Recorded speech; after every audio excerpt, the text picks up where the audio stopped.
I never expected that a simple boat trailer would drag me into the most convoluted neighborhood battle of my life. But when you live in Maple Ridge Estates, where the HOA practically runs a small dictatorship, anything can become a federal case. Even something as innocent as parking your own property on your own driveway. It all started last spring when I finally saved enough to buy the fishing boat I'd been eyeing for years. Nothing extravagant, just a modest 18-footer that would get me out on Lake Michigan during those perfect summer weekends. I'd worked hard for it, putting in overtime at the law firm where I served as a district court judge. Not that Deborah Winters, our HOA president, cared about any of that. I'm Howard Daniels, by the way. Judge Howard Daniels of the 5th District Court of Cook County, Illinois. That detail becomes rather important later in this story. The Saturday after I brought my new boat home, I parked it neatly in my driveway, still attached to my SUV. I planned to take it out the following morning for its maiden voyage.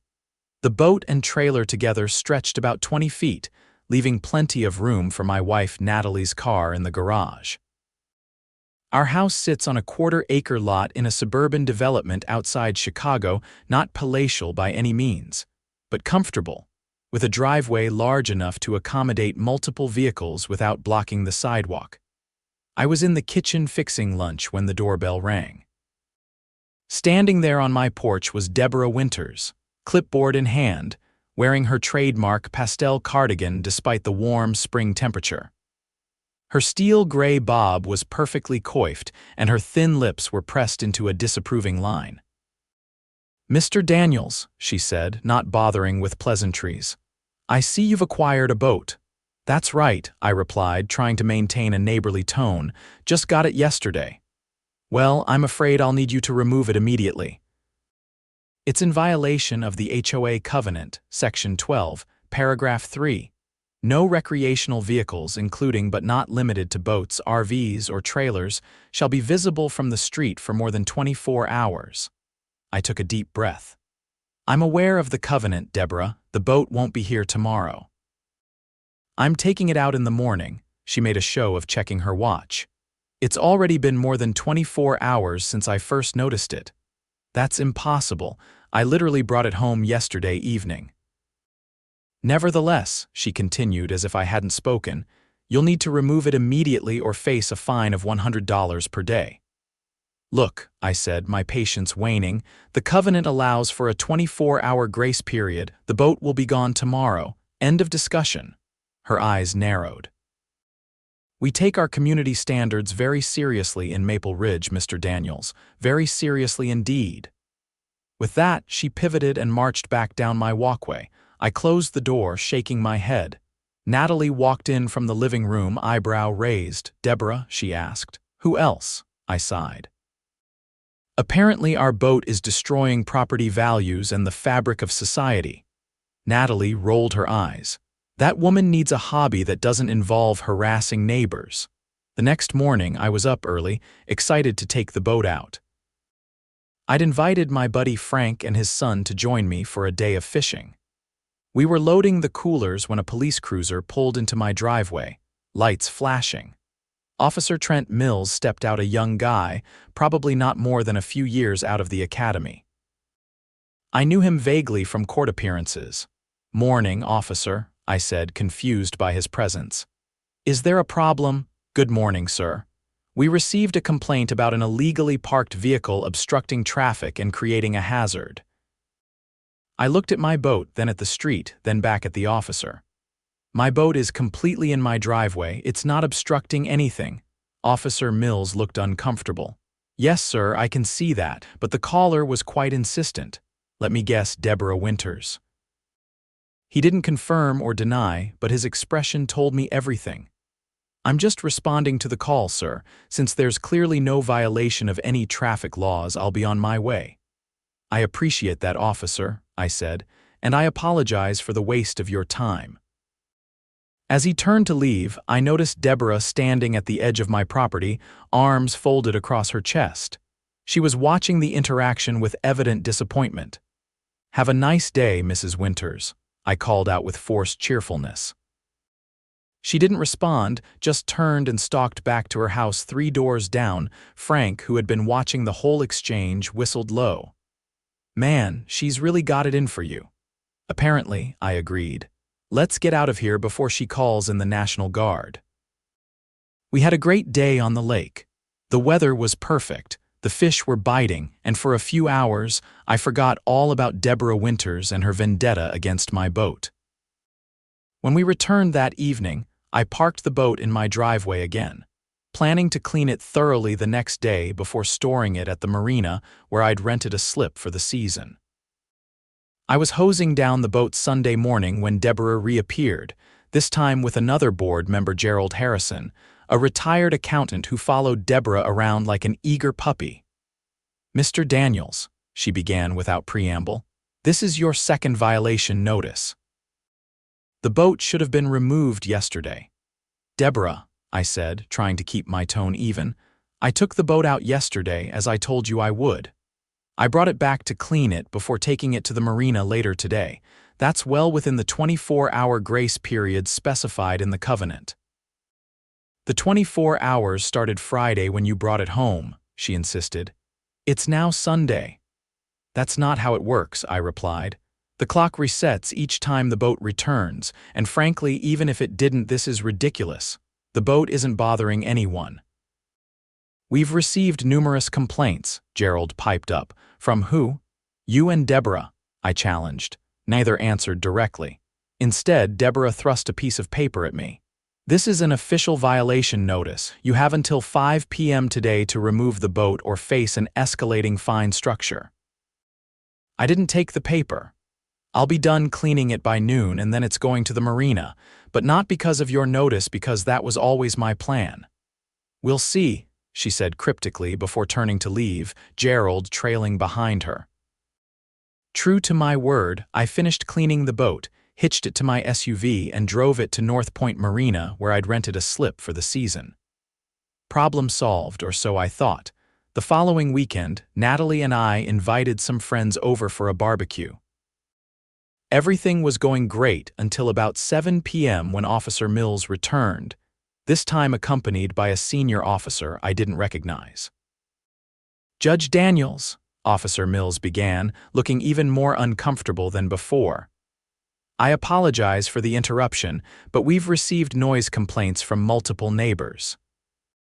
I gestured to our small gathering, 4 couples, all middle-aged professionals, sitting on the patio enjoying burgers and beer, with some soft jazz playing at a modest volume in the background. "Noise complaints?" I asked incredulously. "We're hardly having a rave here, officer." "I understand, sir," he replied, "but we're obligated to respond to complaints." I spotted Deborah watching from her yard. "Let me guess who called." The senior officer stepped forward. "Sir, I understand you're a judge, but the law applies equally to everyone. Your position doesn't grant you special privileges." That comment stung.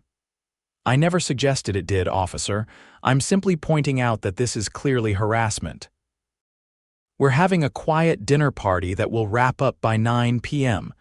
As I already informed the neighbors when I left invitation notes in their mailboxes this morning." The officers exchanged glances. "Just try to keep it down," the senior one said before they retreated to their cruiser. Our guests were understandably uncomfortable. "Maybe we should call it a night," suggested my colleague Martin from the courthouse. "Absolutely not," I insisted. "We're not doing anything wrong, and I refuse to let Deborah Winters dictate how I use my property within reasonable bounds." But the mood was ruined. Within an hour, everyone had made excuses and left. Natalie and I cleaned up in silence, both fuming at the intrusion. "This is getting out of hand," Natalie said finally. "What's her problem with us anyway?" I shook my head. "I have no idea, but I'm not going to let her turn our home into a place we can't enjoy." The next incident came just 2 days later. I arrived home from work to find an official-looking envelope from the Maple Ridge Estates Homeowners Association taped to my front door. Inside was a notice informing me that I had been fined $500 for multiple violations of community standards. including improper storage of recreational vehicles and excessive noise creating a neighborhood disturbance. I was livid. The notice required payment within 10 days, or the matter would be escalated according to HOA bylaws, whatever that meant. There was also a warning that failure to comply with HOA regulations could result in a lien being placed on my property. That evening, I drafted a formal letter to the HOA board challenging both violations and requesting a hearing, as was my right under Illinois law.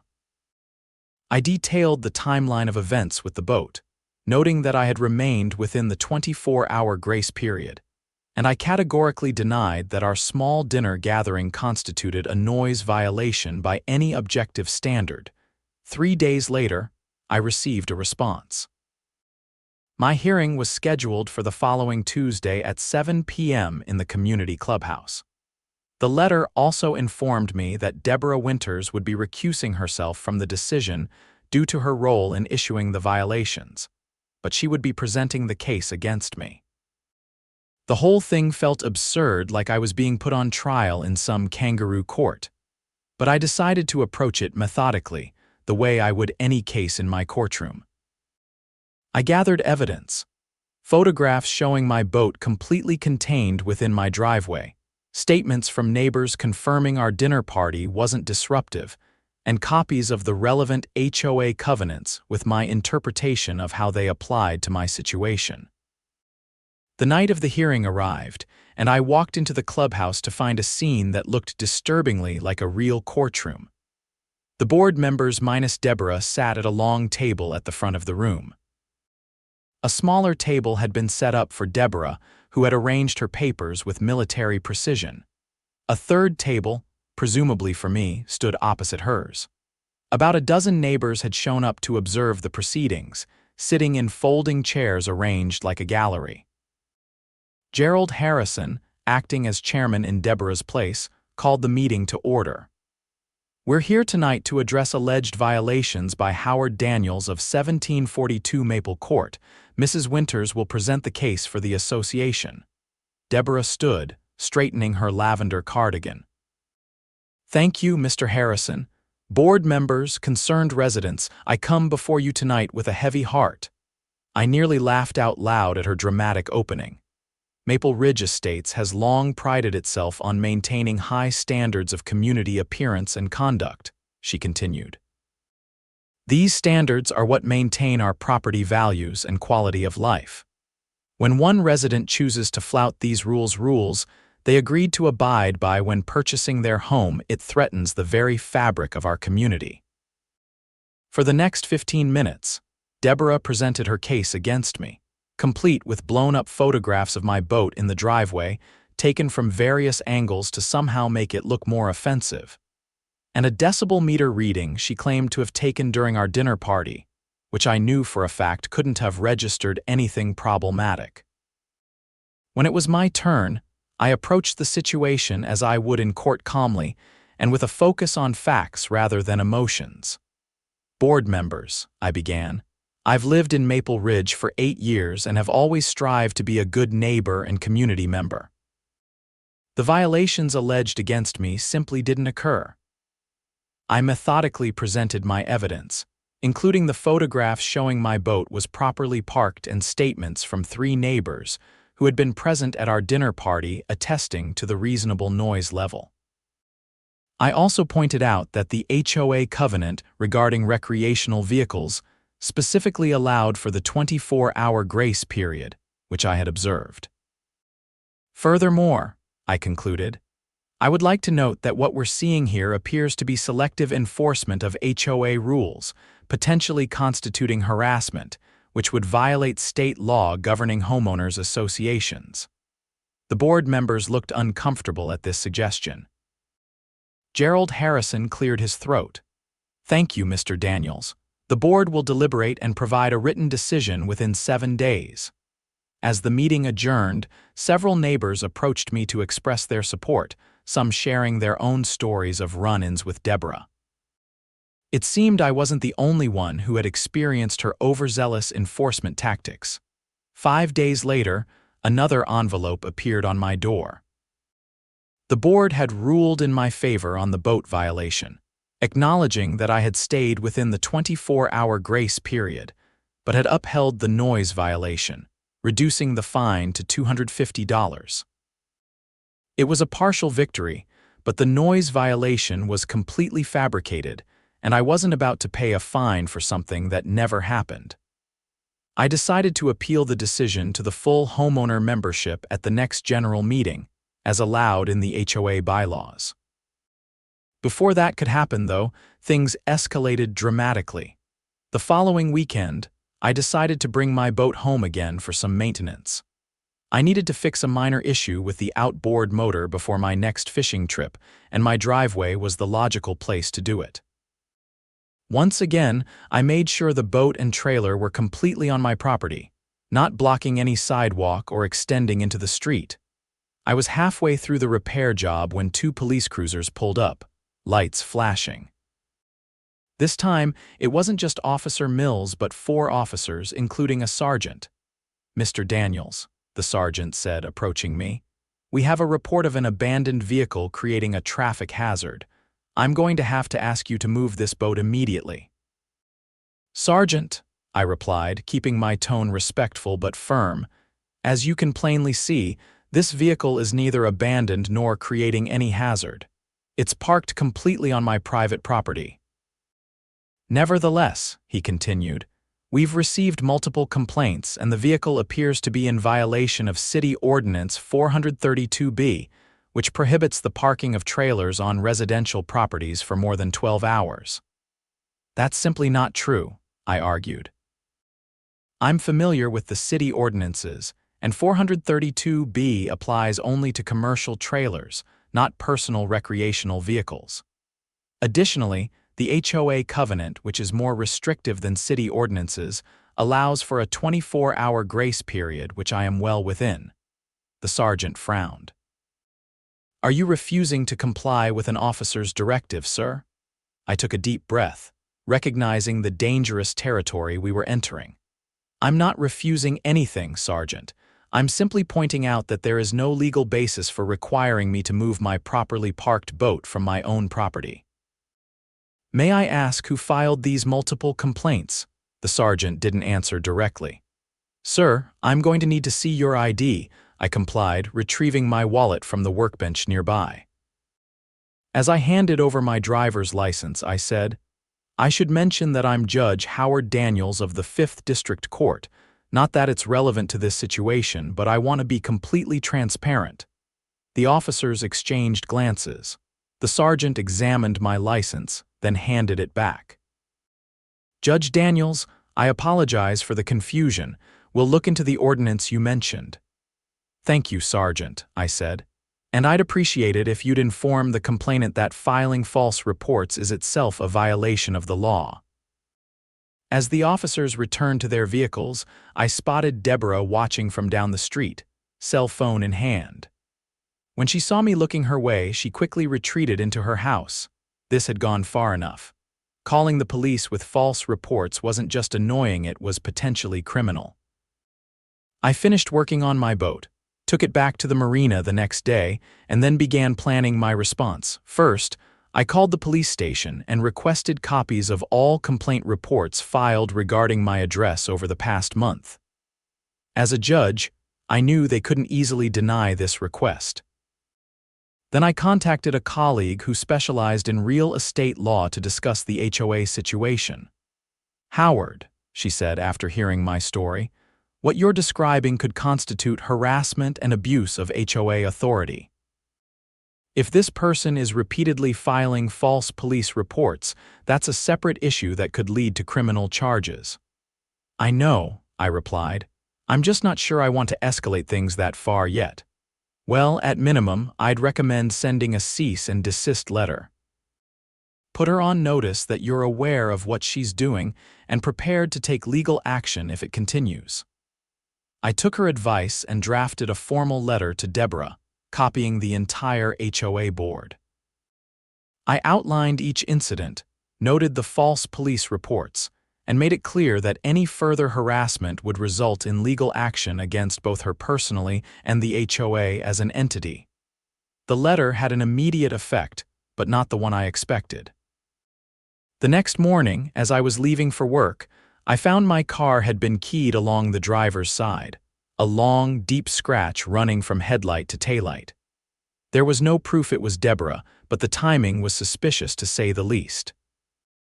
I filed a police report and added this incident to my growing file. I also installed security cameras covering my driveway and the front of my house, something I should have done much earlier. 2 days later, the cameras paid off. At 5:37 a.m., they captured Deborah Winters walking her small dog past my house, stopping to let the animal urinate on my mailbox post, then looking around, furtively removing something from her pocket and spreading it across my front lawn. Within hours, large patches of grass began turning brown. I downloaded the footage and added it to my file. I was building a case, and it was getting stronger by the day. The next HOA general meeting was scheduled for the following week. I planned to attend and appeal the noise violation fine, but now I had a much larger issue to address. The day before the meeting, I received a shock. A certified letter informing me that the HOA was placing a lien on my property for unpaid fines and continuous violations. This was absurd. The appeal period hadn't even elapsed, and I had no continuous violations. It was time to stop playing defense. I attended the meeting with Natalie and my attorney, Jessica Morris. When we arrived, the community clubhouse was packed. Word had gotten around that there was a showdown brewing between Judge Daniels and HOA President Winters. Deborah called the meeting to order, eyeing me suspiciously as I sat quietly in the front row with Natalie and Jessica. After covering some routine business, she reached the agenda item regarding my appeal. Next item: appeal by Howard Daniels regarding noise violation fine. Mr. Daniels, you have 5 minutes to present your case. I stood and walked to the front of the room. Thank you, Mrs. Winters. Before I address the specific fine, I'd like to inform the community of a pattern of harassment I've experienced over the past month. Deborah interrupted. This appeal is limited to the specific fine in question. Actually, I replied, according to HOA Bylaw 7.4, an appellant may present any relevant information during an appeal, including contextual factors that may have influenced the original decision.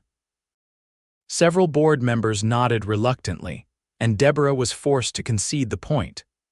Over the past month, I continued, I have documented multiple incidents of harassment by Mrs. Winters, including false reports to police, property damage, and now an improper attempt to place a lien on my home. Murmurs spread through the crowd as I systematically presented my evidence, including the security camera footage of Deborah damaging my lawn.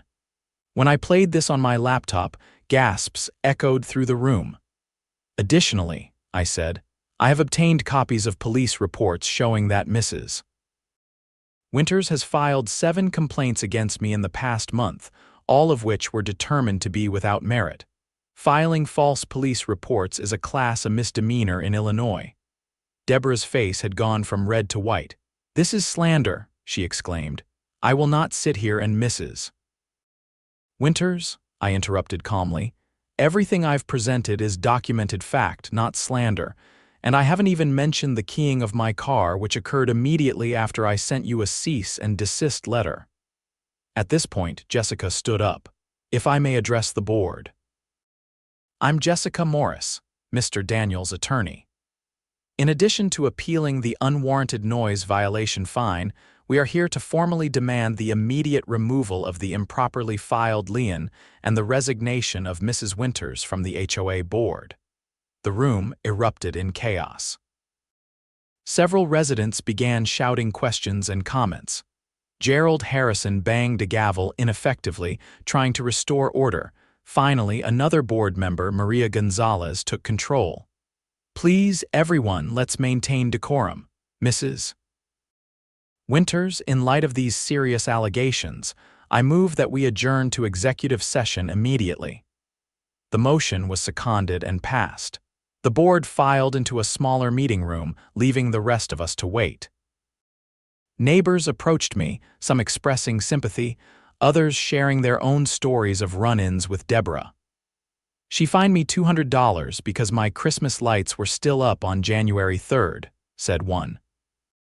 "She measured my grass with a ruler and then sent a violation notice because it was half an inch too tall," added another. It seemed Deborah's reign of terror had affected more than just me. After 45 minutes, the board returned. Gerald Harrison addressed the gathering, looking grave. After reviewing the evidence presented by Judge Daniels, the board has made several decisions. First, the noise violation fine is rescinded. Second, the improper lien will be removed immediately. Third, we have accepted Mrs. Winters' resignation from the board, effective immediately. Deborah, who had returned with the board, stood up abruptly. "This is outrageous. I've given 10 years to this community. I will not be treated this way, Mrs. Winters," Gerald replied firmly.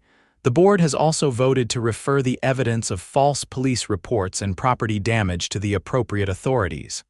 I suggest you consult with an attorney." She stormed out, slamming the door behind her. The meeting concluded shortly after, with the board apologizing to me and the community for the situation. As we were leaving, Officer Mills approached me in the parking lot. "Judge Daniels, I wanted to apologize for my role in this situation. I should have recognized what was happening sooner." "You were just doing your job, officer," I assured him. "But I would appreciate it if you document your experiences with Mrs. Winters for the record." "Already done, sir. The sergeant asked me to tell you that we're investigating the false reports." 2 weeks later, I was presiding over my regular court calendar when an unexpected case appeared on the docket. State of Illinois v. Deborah Winters. The charge was filing false police reports, a misdemeanor. I immediately recused myself due to the obvious conflict of interest, but not before experiencing a moment of profound irony as Deborah entered my courtroom as a defendant, her face registering shock when she realized whose court she'd been assigned to. As I stepped down from the bench to allow another judge to take the case, I couldn't help but catch her eye. I didn't smile or gloat, that would have been unprofessional, but I did feel a certain satisfaction that justice was finally being served. The case was reassigned to Judge Patricia Coleman, who had a reputation for fairness but also for not tolerating nonsense. Deborah ultimately pleaded guilty to 3 counts of filing false police reports and 1 count of criminal damage to property for the lawn incident. She received 6 months probation, 100 hours of community service, and was ordered to pay restitution for the damage to my car and lawn. More importantly, she sold her house and moved away from Maple Ridge Estates within 2 months of her conviction. The HOA underwent significant reforms after Deborah's departure. Gerald Harrison stepped down as well, and a new board was elected with a focus on fairness and transparency. They revised many of the more draconian rules, including extending the recreational vehicle grace period to a more reasonable 72 hours. As for me, I continued to bring my boat home occasionally for maintenance without incident. The following summer, I even organized a community fishing day, taking neighbors out on Lake Michigan in small groups. It became an annual tradition that helped heal the divisions Deborah had created in our community. Looking back, the whole ordeal taught me valuable lessons about standing up to bullies, the importance of documenting everything, and how easily power can corrupt even in something as seemingly innocent as a homeowners association. Sometimes I wonder what drove Deborah to such extremes. Was it a need for control, a misguided sense of protecting property values, or just the intoxication of wielding power over others? I'll never know for sure, but I do know this. In Maple Ridge Estates, we now have a saying, "Don't be a Deborah." It's shorthand for remembering that we're neighbors first, and rules are meant to serve the community, not the other way around. And yes, I still have my boat. These days, I keep it at the marina most of the time, not because I have to, but because it's convenient. but every now and then I bring it home and park it in my driveway overnight, just because I can. It's a small reminder that some battles are worth fighting, especially when they're about more than just a boat trailer. My lawn has recovered nicely, by the way. The grass is actually greener where Deborah spread the herbicide, thanks to the special treatment it received afterward. Sometimes I look at those patches and smile, thinking how her attempt to hurt me ultimately made things better, much like what happened to our community after her departure. Life in Maple Ridge Estates is peaceful now. We have neighborhood barbecues, holiday parties, and yes, even the occasional boat in a driveway. The new HOA president, Maria Gonzalez, focuses on building community rather than enforcing petty rules. She often says that her job is to solve problems, not create them, a philosophy that has transformed our neighborhood from a battleground into a genuine community. As for my work as a judge, the experience gave me a new perspective on the cases that come before me. I'm more attuned to situations where people use rules and regulations as weapons rather than tools for harmony.